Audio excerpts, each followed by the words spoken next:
Justru aturan ini kita lahirkan untuk melindungi data-data privasi anak. Data privasi anak saat ini justru tersebar, berserak di berbagai platform sosial media. Anak-anak belum tahu mana yang data yang perlu tidak ditayangkan. Tadi sebetulnya ada 2 yang kooperatif penuh, ada 2 yang kooperatif sebagian. Jadi ini kabar baiknya. Namun demikian kita memang melihat ada beberapa yang paling tidak sampai malam ini kita masih akan melihat esok teman-teman. Tapi pada intinya kita perlu mengingatkan bahwa anak itu sama berharganya dimanapun. Anak Indonesia tidak berarti lebih kurang berharga dari anak di Australia. Anak-anak di Asia sama berharganya dengan anak-anak di Eropa. Anak-anak dimanapun di dunia dengan suku apapun, bangsa apapun, agama apapun, itu sama nilainya.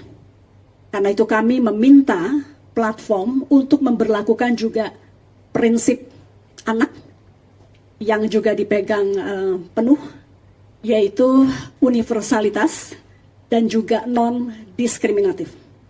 Jadi tidak ada pembedaan bahwa aturan perlindungan anak di negara lain diikuti, tapi di negara lain tidak diikuti. Dan dengar prinsip ini bahwa kami meyakini bahwa besok dan terus kita himbau bagi platform yang belum melakukan kepatuhan penuh untuk memberlakukan kepatuhan penuh dengan dasar itu. Bahwa anak dimanapun di dunia ini perlu diperlakukan sama.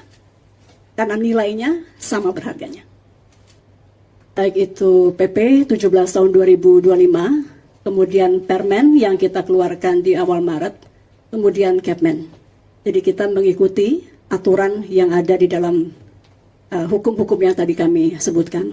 Kami perlu mengingatkan juga bahwa pemerintah memiliki kewenangan untuk mengambil langkah-langkah penegakan sesuai dengan ketentuan peraturan perundang-undangan, termasuk tadi disampaikan pengenaan sanksi.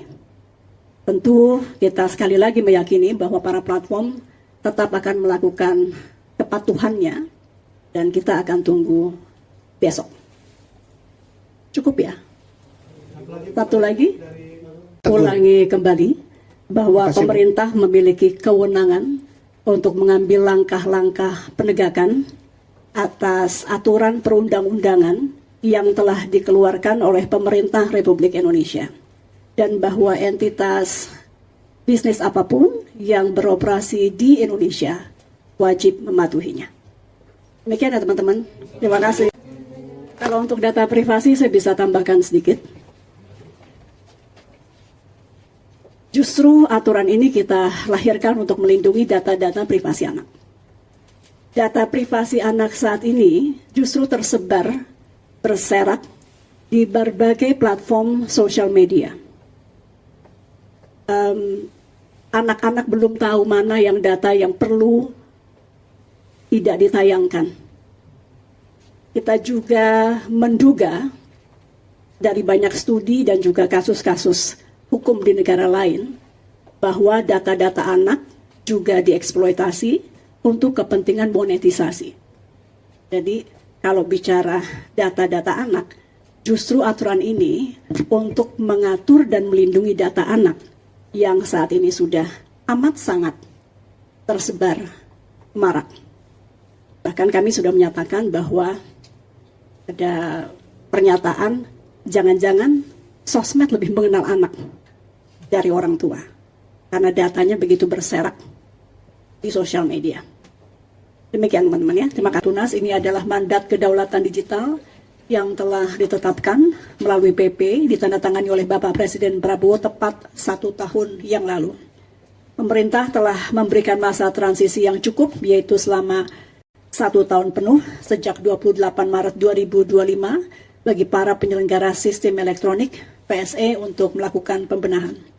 Setelah menetapkan peraturan turunan pelaksana PP Tunas, kami juga telah bersurat dan menginstruksikan khususnya kepada 8 platform pertama karena dilakukan secara bertahap dan pada tahap implementasi awal ini untuk menyampaikan komitmen dan rencana aksi kepatuhan dari masing-masing platform. Dan malam ini kita akan menyampaikan kepada publik mengenai update kepatuhan platform berdasarkan skala kepatuhan dalam rangka implementasi dari sejumlah platform. Dapat kami sampaikan bahwa pertama, status kepatuhan bersifat dinamis, artinya ini yang akan saya umumkan adalah per malam ini, yaitu pukul 21.30. Kita masih menunggu sampai esok tentunya. Untuk saat ini kita perlu memberikan apresiasi kepada platform yang bersikap kooperatif penuh. Teman-teman sekalian, ada dua platform yang melakukan kooperatif penuh dalam pemenuhan kewajiban kepatuhan, yaitu yang pertama adalah platform X dan platform Bigo Live. Platform X telah mengumumkan perubahan batas usia minimum menjadi 16 tahun, dan ini sudah dilakukan jauh hari, yaitu sejak 17 Maret tahun 2026, yang disampaikan di halaman pusat bantuan. Penyesuaian ini juga telah diselaraskan pada panduan pengguna atau community guidelines mereka. Meskipun pada awalnya sempat meminta perpanjangan waktu, namun X kita apresiasi telah memberikan komitmen untuk melakukan identifikasi dan juga penonaktifan akun dimulai dari esok. Kemudian platform kedua dengan sikap kooperatif penuh adalah Bigo Live yang telah melakukan penyesuaian batas usia menjadi 18 plus pada perjanjian pengguna atau user content dan juga kebijakan keamanan privacy policy, dan telah mengajukan permohonan pembaruan batasan usia kepada App Store atau toko aplikasi. Jadi untuk Bigo Live tidak hanya di platformnya, tapi kepada App Store juga sudah meminta untuk menaikkan klasifikasi dari 13 menjadi 18 plus, juga sudah melaporkan akan menerapkan sistem moderasi berlapis dengan menggunakan kecerdasan artifisial dan juga verifikasi oleh manusia untuk melihat dan melakukan pengecekan terhadap akun-akun di bawah usia 18. Selain kedua itu, ada kabar cukup baik datang dari dua platform lainnya yang menunjukkan sikap kooperatif sebagian, yaitu Roblox dan TikTok.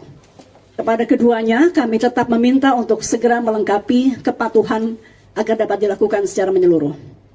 Roblox menyampaikan rencana penyesuaian fitur untuk pengguna di bawah 13 tahun yang hanya bisa bermain secara offline. Jadi akhirnya tidak masuk dalam aturan ini karena ini sifatnya penyampaian kepada tim kami untuk sementara dan masih ongoing, bahwa kemungkinan memang di bawah usia tertentu dari online akan di-off-kan.